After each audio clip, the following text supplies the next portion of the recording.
there's obviously a handful of Canadians that are in the league, but to go back and to see the growth of the sport, live and in action now that you are in the league, was it rewarding, or what were some of the emotions when you saw the kids out there at the camp? Yeah, I think rewarding is the word.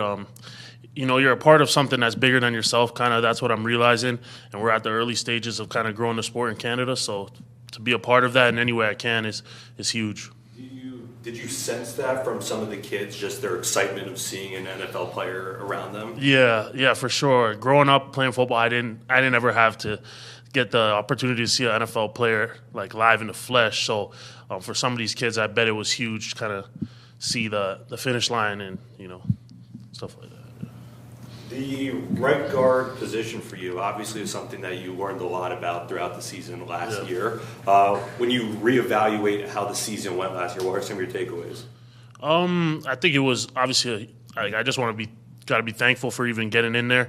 You're not having the success that you're used to in college, and I think it's humbling, but at the same time, it just kind of motivated me to get bigger, stronger, faster, and maybe switch on my approach and added a way more fuel to the fire. So I'm excited to see how that turns out.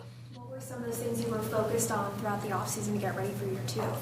I think obviously physically kind of things that I have on my list but I think it was more so from a mental aspect, just kind of trying to slow the game down, trying to look at the game, going into this offseason from not really just kind of with blinders on, but maybe just kind of broaden my vision and kind of understand what's happening out there and why things are happening. More defensive coverages could influence a D-line game. So just not trying to look at it just from a 1v1, but more from an 11v11. You've got any valuable reps that you did. In hindsight now, is there, a most important lesson you learned, whether that's things in the meeting room, on the field? What, I guess, was your biggest takeaway from your rookie year that is going to help you this time around?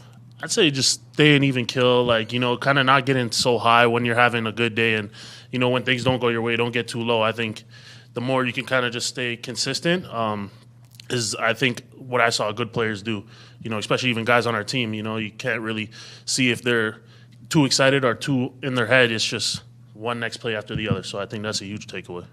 Getting those reps at the end of the year, do you come in thinking this is kind of your job to lose, or what's your mindset heading into this year for that job at right guard? I just say just take it one day at a time, continue to, build trust among the guys, give Kyler some confidence, same with James, same with, the whole offense. I think it's just kind of just trying to give them, the feeling that Isaiah's here, and I can trust Isaiah. Jonah, Yelda, both those guys, I want them to know that, they can count on me. You guys haven't been able to practice in pads yet. It's going to take a few practices at training camp, but you have a beefed up defensive line. From what you have seen, is there a player in particular you are itching to go against, or what kind of differences have you seen from what you can tell so far? Yeah, it just looks competitive over there. Whenever I look at them kind of doing their indie, I know they got a new coach over there that's excited.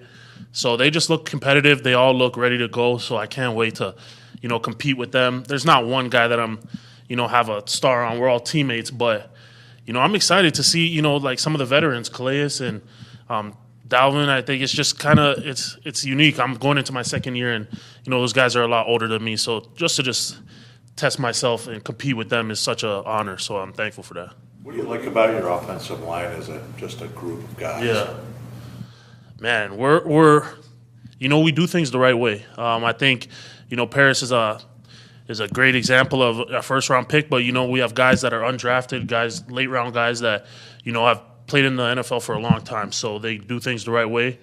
They show you no matter where you're picked, no matter how it starts, about kind of where you're finishing. And, we have guys on the O-line who exemplify that every single day. So that's what I like the most. What's it been about working with a new coach for yourself, Justin Fry? Man, he's a breath of fresh air. I obviously loved Clayton, and he drafted me, but at the same time, Coach Fry does things a little bit different, and I enjoy them.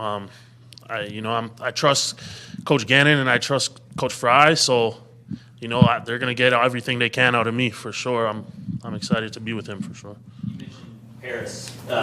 He's still a fairly young guy in his career. Yeah. How's he kind of taking over some kind of leadership roles within your group? He's definitely a vocal leader, and I think I've seen that grow throughout, his second year and going into his third year. he was extremely vocal throughout the OTAs and minicamp period, so that was great. And, he's a guy that does the right things every single day, so you can't really ask for more from one of your top guys, yeah. Have you and Christian had any words of advice for Hayden about any sort of rookie duties for your room? Yeah, we've gave him some pointers, kind of what to expect, and to make sure he has some drinks and snacks and jokes ready. Yeah, we've kind of told him everything he needs to know. Yeah. For this moment. How ready am I? I'm ready, man. I've prepared my whole life for it, so I think I just want to take it one day at a time and, I'm not get too high and just keep competing. I think you never know what's going to happen until you're running out that tunnel week one. So for right now, it's just there's so much more work to do. And, it's a long, long season and kind of getting ready to play 17 games and more. Different physically on this offseason to get yourself as prepared as possible? Or are you just continuing with what you've been doing? Yeah, I've done a couple things different, but at the same time, I'm a guy that, empties the tank every day. So obviously I've switched kind of my training, but at the end of the day, it's the same effort that got me from Garden City, Kansas to Illinois to Arizona. That's kind of the mentality I'll always take. One of these last few days right before camp, like do you do anything knowing that, business is about to pick up in a sense? No, you just want to keep the same routine, get your body feeling good. Obviously, relax your mind because, like, this training camp, it's a taxing period. It's long days. So right now our days are kind of open, so you want to enjoy that, but at the same time, know the storm's about to come for sure. Yeah.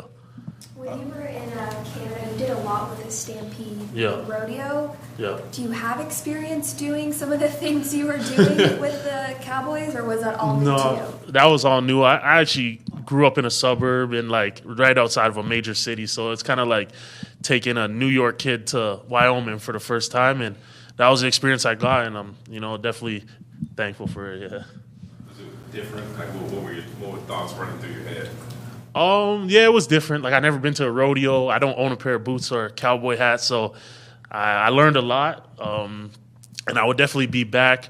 But at the same time, like, the media stuff is just kind of, I like to just play football, guys. So, yeah, and I just, I know this is a big year coming up, so I just but it was good to get out there, get to Canada, inspire some kids, and that was the bigger purpose of the whole trip. Do you do any rodeo stuff? I met pretty much like every guy that was kind of headlining each event, and they kind of broke down what their day in their life looks like, and yeah, it was pretty cool. Rope and ride. Yeah, I tried a bit. I wasn't the best, so yeah, no, I couldn't do no riding. The coaches kind of specifically asked for me to not do nothing physical, so yeah, it was a lot of learning, just kind of mental notes. All over the place until last year. You finally got your first taste of the right guard spot. Yeah. What's any difference for you than left guard or right tackle, left tackle? You've done all those. Yeah. You hadn't done right guard until last year. Yeah, I mean, no, it's not. It's not different. It's kind of, you have to use your experience. Like, I started 10 games my senior season at Illinois at right tackle, so same side of the ball, just kind of a little bit tighter space between tackle and guard. So I think everything I've been through kind of prepared me for this moment. Yep. How were those 5 games for you last year when you started at right guard? How were they? They were a huge, like, learning process. There was highs, lows, growing pains, and I care so much about this game, so to not have the success that I would like to have is obviously challenging, but you can either, get better or, stay the same. So I chose to get better for sure. The success you want to have. Yeah. Are you looking at numbers? Is it a feel? Is it pressures? Like, what would you feel good about to have a successful game? I think when James has a good day on the ground or Kyler can, stay clean, I think, it's a feeling that you get when other guys are having success and you know how you help that happen. So that's really, I can measure it, just how other guys are having success and if I feel like I help that, yeah. Thanks, Isaiah. No worries. Thank you, guys.